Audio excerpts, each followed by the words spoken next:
like that in Rilke, and that refrigerator poem and a couple others come from him.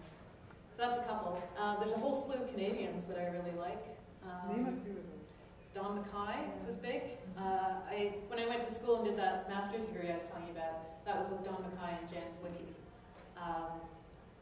Don is a kind of a nature poet with a twist, in that he's got a bit of he's a funny guy. And he's got a quirky way of looking at the world. So he doesn't write the nature poem that's taking itself too seriously, even though he has some very serious concerns there. So I like Don for that. Jan is also a philosopher, so I'm studying philosophy now. She's one of the reasons. And she writes quite careful, quiet poems.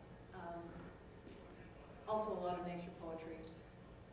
Also influenced by Rilke and has that thing poem thing going on. And there's, I don't know, there's so many people. And think of like newer and younger poets. James Langer is a guy who's just put out a first book that I'm really liking. And where I work a lot with images and metaphors, he's really into like the quality of sound. Like he'll have a lot of assonance and alliteration. I wish I had a book in front of me so I could show you, but it's all about like repeated sounds. Like you'll get a lot of harsh B's and K's, and then a swish, shift into something more fluid, like swishing sounds. And so the sonic quality of what he's doing is pretty neat. So blah, blah, blah. That's a couple. Anything else? Hi. Have you written anything up to this point in time that you would never publish? Stuff that's really bad? No, stuff that's... Because I've done that. Well, no, not bad, obviously, but I'm thinking more something that has a lot of sentimental value to you that you would just not feel right in publishing, in a sense. Because it has sentimental value? Because... Like you want to keep it private, that sort of idea? Not so much private, not like a love romance sort of thing. More like your perception on an ideology that you just believe is too early to share in a sense. That's interesting. Well, an analogy to that, the artist who can't bear to, to part with his favorite paintings, even Yeah. though they're together. That's kind of the nice thing about poetry, though, is you don't really have to part with it, right? Right. It's not like a painting where you can't have it. You can have a poem and everyone else can, too. So, I'm not sure exactly how to answer this. Like, I have a poem that I wrote for a friend for a wedding, and that feels like it's so intensely personal that I'm not sure it's got the resonances for everybody else. So that one seems like it just doesn't make sense to put it out there. But then you also seem to be maybe pushing toward, like, is there something that's not developed yet? You're going towards philosophy and so forth. I was wondering whether or not you had that. Oh. You were obviously politically motivated, which is amazing. And then at the same time you have, well, I believe that they all overlap because in today's politics we don't have any more romance. We don't have the idea of what politics should be. Yeah. Just have that, blunt ideology of what we become. Yeah, that's interesting because that's kind of dovetailing a little bit on another conversation I had with Michelle. Like I've talked to her a lot in the last 24 hours. But we were talking about maybe that there's been a lot of emphasis on being critical in some sort of political and social ways, and that is very, very good because you want to see what is not working well in the place you're living in and the structure you're living within. But that if you don't have something else like a vision or a hope, that you don't really have something else to aim at, and that maybe there needs to be some kind of a balance between those two things, sort of the critical instinct and also the hopeful, maybe slightly romantic, utopian hope for the future. Yeah. And then as far as like philosophy goes, I am starting to write poems that are trying to pull in some philosophical stuff, and they're not ready, and they might never be, we'll see. But yeah, that's going on. There is definitely a bit of a shift there. Thank you for listening. Have you considered writing a poem on public speaking? I haven't.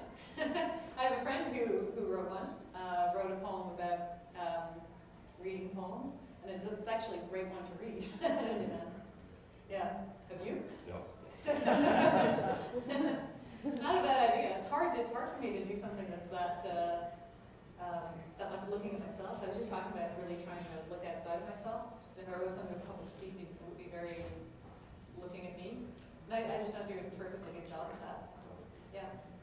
You were a good dancer though, you're taking lessons or different styles? Or? Yeah, I'm doing hip hop now.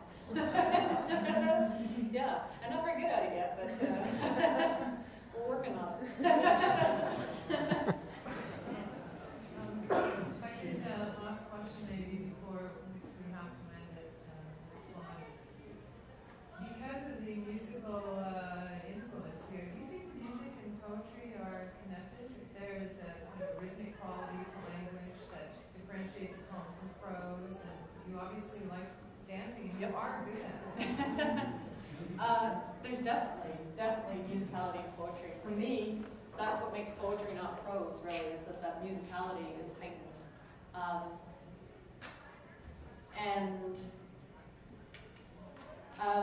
There's a lot of Canadians now that are getting interested in the old formal styles again, so everything is regular rhythm and regular rhyme. So that particular musical element is sort of making a comeback. I don't do that, but I still think that rhythm and repeated patterns of sound are crucial. And even in something that's free verse, I will actually go through and I will scan the poem, so check out what rhythm is happening there, because it makes a difference. I'm gonna just scoot in and see if I can see something where the sound is really highlighted. It's hard to do on the fly, but. We have a number of students here who are interested in ultimately taking a music industry arts course. So they have some musical talent, and they're aspiring musicians or aspiring producers. So there's also the whole question about how lyrics in a song relate to kind of the poetry that I do here, which also came up earlier. Because the same issues always come up. And one of the things that I find interesting is that when I'm writing a poem without music, the words have got to do all the work. There's nothing else that it's playing with or speaking to, apart from silence, I guess.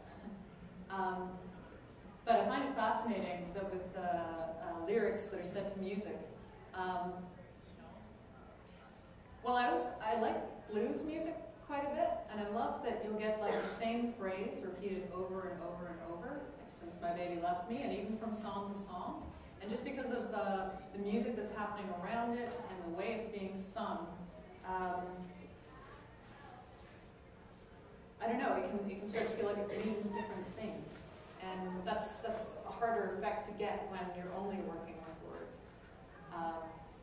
In some ways that's nice because your words are carrying more weight, and so you have to be more careful, and maybe you treasure them a little more. But when you have other things in there that you can work with, it's amazing what different lights you can shine on a phrase. Yeah, unfortunately we have to stop because the class will have to come in here, so we may have to take our cash register outside. The books are very reasonable price. It's your chance to get a copy and also to have it signed by the author. Make good Christmas gifts too, and you can read it before you give it away. So